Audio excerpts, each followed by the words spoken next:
Ils sont allés jusqu'au mont Sinaï, on a parlé de tout ça, ils ont reçu la loi et tout. Et on a parlé du tabernacle, de l'arche de l'alliance et de toutes ces choses. On a parlé comment ils ont dû recevoir la loi d'un côté et le tabernacle de l'autre côté, le plan à suivre une fois qu'on avait utilisé la loi. On a vu toutes les étapes, les composantes du tabernacle et on a vu leur image, leur ce que ça signifie ou l'implication de ce que ça signifie dans notre marche comme chrétiens aujourd'hui. Maintenant, lorsqu'ils ont quitté la montagne, ils se sont maintenant dirigés vers la terre promise. Et je vous dis qu'il y a beaucoup d'histoires et beaucoup de parallèles à apprendre, à tirer et de leçons à apprendre de la marche d'Israël vers la terre promise, parce que c'est vraiment le type de notre marche vers notre terre promise aussi.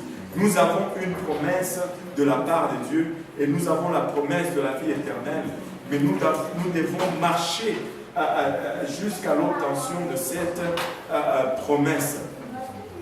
Nous voulons tous vivre éternellement, n'est-ce pas? Personne n'aime mourir. Tous veulent aller au ciel, mais personne ne veut mourir.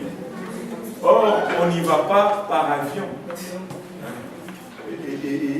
Mais pour aller au ciel, Dieu savait que nous ne pas mourir.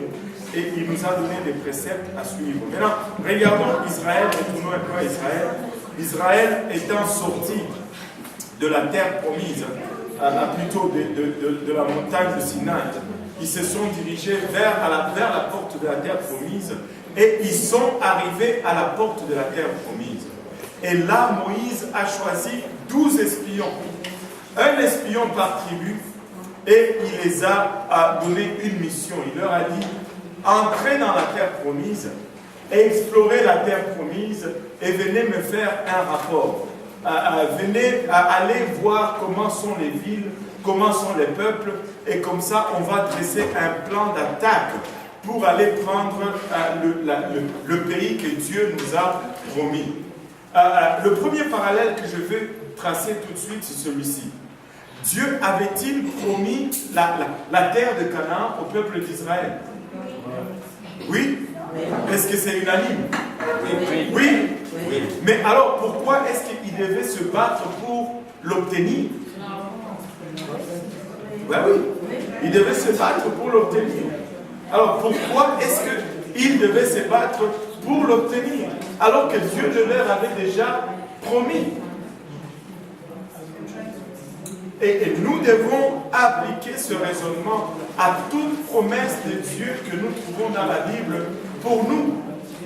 La promesse de Dieu est tout simplement une révélation de l'intention divine en ce qui te concerne. Si Dieu te promet quelque chose, c'est ce qu'il désire pour toi. Mais c'est à toi maintenant de travailler pour obtenir ce qu'il t'a promis. Tu vas toujours faire un effort pour obtenir cela. Dieu veut que tout le monde soit sauvé.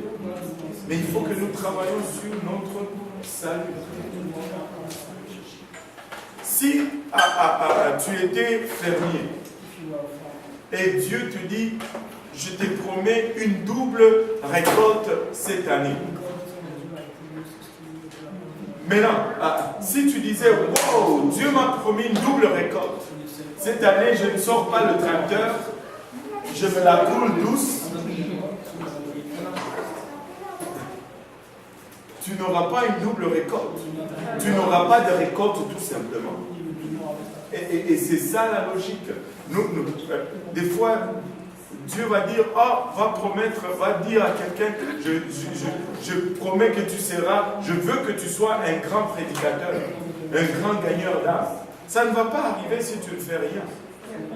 Il faut que tu te prépares, il faut que tu t'appliques. La promesse de Dieu est juste une révélation de ce qu'il désire pour toi. Mais maintenant, il faut que tu t'appliques à cela pour qu'elle devienne réalité dans ta vie. Amen. Alléluia. Maintenant, Moïse envoie ses 12 espions et les 12 espions rentrent dans la terre promise et ils explorent le pays et ils reviennent avec le rapport. La Bible nous dit qu'ils sont revenus. Attendez, on va juste aller le regarder.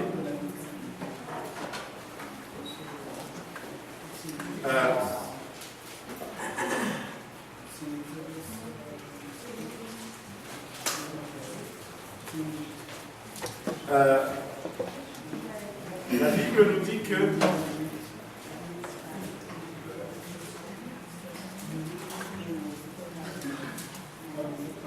regardez au chapitre de Nombre, chapitre 13, à partir du verset 27.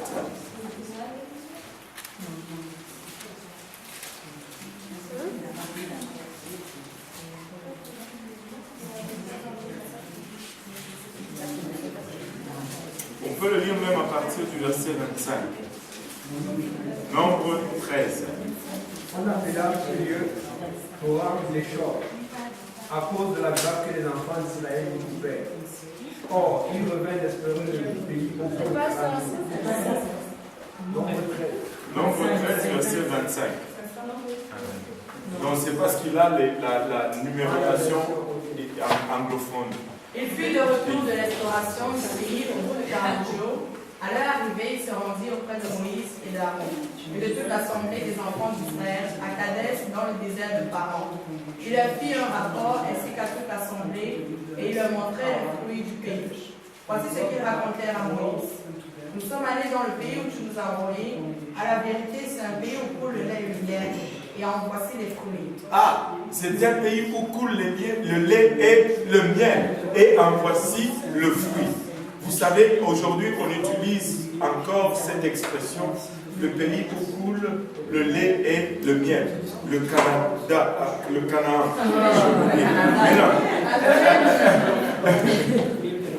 Maintenant, ils ont donné ces bons rapports. Un pays riche, un pays abondant. Et je pense qu'on avait parlé de ça la fois passée. Mais bon, ça fait rien, on y revient quand même. Et maintenant, au verset 28, ils ont continué en disant « Mais ». Tu peux continuer? Mais le peuple qui habite ce pays est puissant. Les villes sont fortifiées, très grandes. Nous y avons même vu des enfants d'Anak. Les Amalécites habitent la contrée du Midi.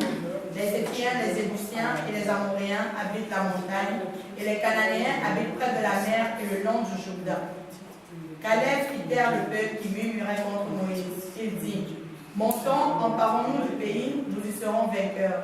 Mais les hommes qui étaient allés avec lui dirent, nous ne pourrons pas monter contre ce peuple car il est plus fort que nous. Et ils crièrent devant les enfants d'Israël le pays qu'ils avaient exploré. Ils dirent, le pays que nous avons parcouru pour l'explorer est un pays qui dévore ses habitants. Tous ceux que nous y avons vus sont des hommes d'une haute taille, et nous y avons vu les géants, enfants d'Anak, de la race des géants. Nous étions à nos yeux et à l'heure comme des sauterelles. Nous étions à nos yeux et à l'heure comme des sauterelles. Ils sont allés dans ce pays, ils ont vu la richesse du pays. Et au fond, on n'a pas lu, mais au verset 23 et 24, ils nous disent qu'ils sont arrivés à une place qu'ils appellent Escol, où ils ont coupé une grappe de raisin qui était tellement grosse que ça prenait 2 personnes pour la porter avec une perche. Je ne sais pas pour vous, mais moi j'aime le raisin. C'est rare de trouver quelqu'un qui n'aime pas le raisin. Est-ce qu'il y a quelqu'un qui n'aime pas le raisin ici?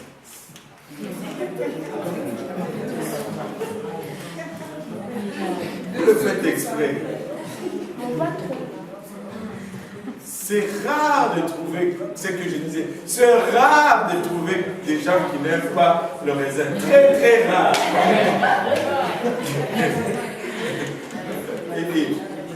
C'est un bon fruit, le raisin. Ça a beaucoup de vertus. Savez-vous une chose que l'on ne vous dit pas? Si tu mangeais le raisin rouge,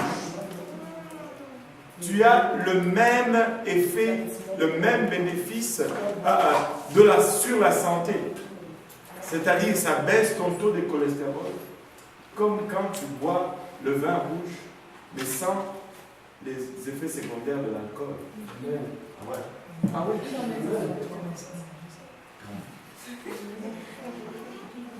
Ils ne vous le disent pas. Mais c'est ça. C'est ça. Tu n'as pas besoin de boire l'alcool, mange seulement des raisins. Amen. Amen. Alléluia. Mange seulement des raisins. Alléluia. Et là, c'était vraiment un pays fertile. Mais à leur rapport, ils ont ajouté un mais. Mais les villes sont fortifiées. Et les gens qui habitent ces villes, ce sont des géants. Les enfants, les descendants d'Anak. Et quand on dit Anak, on passe à Goliath. Goliath était aussi un fils d'Anak. Il dit, nous ne pouvons pas y aller. Nous sommes à leurs yeux et à nos propres yeux comme des sauterelles. Vous savez, il y avait beaucoup de raisins dans le pays. Mais eux, ils étaient comme des sauterelles. Et j'ai entendu quelque part une fois que les sauterelles ne mangent pas de raisins.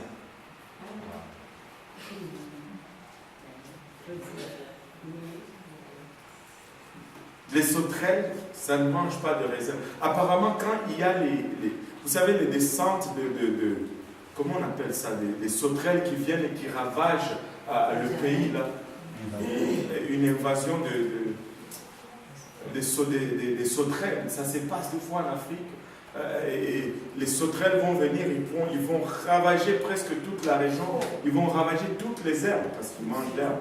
Mais quand ils entrent dans un pays où il y a la vigne, ils vont manger tout sauf la vigne et le produit de la vigne. Waouh! Et eux, ils ont dit qu'ils étaient des sauterelles. Et Dieu dit, bon, comme vous êtes des sauterelles, il n'y aura pas de la nourriture pour vous là, parce qu'il y a de la vigne. Rentrez. Aïe, aïe, aïe. Tout le monde me regarde. C'est vrai ça. Oui, c'est vrai ça. Écoutez, ils ont ajouté un mais à leur rapport. Et quand ils ont regardé l'obstacle, au lieu de regarder leur Dieu, Dieu leur a dit, retournez. Et ils ont erré dans le désert pendant 40 ans. Et il leur a dit, vous qui avez refusé volontairement d'entrer dans ma promesse, je ne veux pas vous la donner. Et vos enfants pour lesquels vous êtes pleins, que nos enfants vont tomber sous l'épée de ces géants, c'est eux qui vont hériter de ces promesses. Retournez sur vos pas à tous ceux qui sont sortis d'Égypte et qui avaient 20 ans et plus, et qui étaient capables de prendre de l'arme et de se battre. Ils ne vont pas hériter, ils vont tous périr dans le désert. Maintenant, je l'avais déjà regardé une fois selon les estimations. La Bible nous dit qu'ils étaient plus de 600 000 hommes. Si je me rappelle le nombre exact, 629 000 hommes ou quelque chose comme ça, qui avaient 20 ans et plus et qui étaient à mesure de prendre les armes, c'est-à-dire à mesure de faire la guerre. Maintenant, si on calculait approximativement qu'il y avait 620 000 hommes capables de prendre les armes, si on mettait une femme pour chaque homme, on aurait déjà 1 200 000 hommes. 1 200 000 hommes. Ça ne serait pas exagéré de dire qu'il y avait presque 2 millions des gens qui étaient sortis de l'Égypte, qui étaient au-delà de 20 ans. Et si on y ajoute des vieillards et tous ceux qui n'étaient pas capables de faire la guerre, ça serait très conservateur de dire 2 millions. Maintenant, 2 millions de personnes qui sont exterminées en 40 ans, c'est énorme. Ce n'est pas un taux de mortalité normal. Je l'avais fait, ça fait très longtemps que j'avais fait ces calculs. Quand j'avais fait ces calculs, j'étais arrivé à une moyenne de 67 personnes qui mouraient par jour dans le désert. Ça peut sembler insignifiant si tu le regardes juste comme ça, 67 personnes par jour. Mais si tu le compares au taux de mortalité du Québec, qui compte à 7 millions, à l'époque quand j'avais fait le calcul, c'était 7 millions de personnes à peu près, et le taux de mortalité au Québec, c'était 54 personnes seulement par jour. Ça ne fait pas de sens. Ça devait être beaucoup moins que 54. Parce que si tu dis 2 millions et 7 millions, mais tu as un taux de mortalité de 67 pour 2 millions, et pour 7 millions, tu as juste 54, ce n'était pas normal. C'était vraiment une malédiction de la part de Dieu qui frappait Israël. Et beaucoup sont péris. Ils sont tombés comme des mouches dans le désert. Tu peux réaliser un peu les deuils qui se succédaient jour après jour, semaine après semaine, jusqu'à ce que 40 ans plus tard, tous ceux qui sont sortis d'Égypte, qui avaient 20